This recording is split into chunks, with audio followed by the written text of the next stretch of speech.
गिबि आगान फिल्म प्रडाक्शननि बेनाराव फैगासिनो दं बैसागुनि गोदान एलबाम भिडिअ।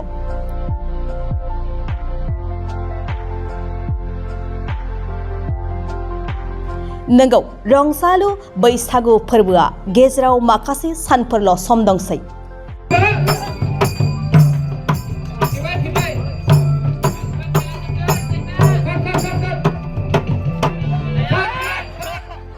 बैसागु बोथोरा खाथियाव फैनाय लोगो लोगो बयबो बरायनो आरो रंजानो साखाफारा जादों बयनिबो आंगो रंजालि बैसागु फोरबो।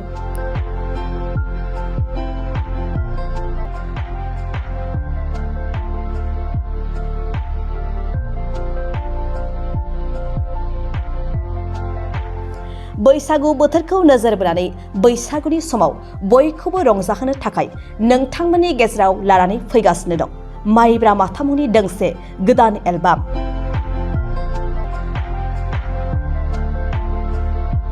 मख'नो गोनांदि दासान्दि बे बैसागु एलबामनि शुटिंखौ क'क्राझार सहरनि साखाथियाव थानाय दाब दाब समायना रमायना थावनिफोराव खालामगासिनो दं।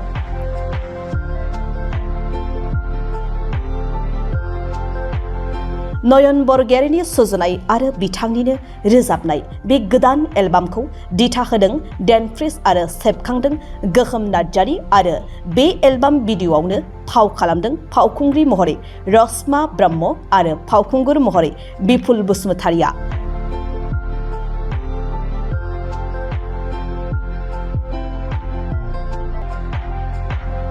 बे एलबाम भिडिअ'खौ गिबि आगान इउटुब चेनेलाव फैगौ 3 एप्रिलनि गेजेरावनो नुनो मोनगोन होननानै जोंनिसिम फोरमायहरदों एलबाम दिहुनगिरि बिथांमोनहा।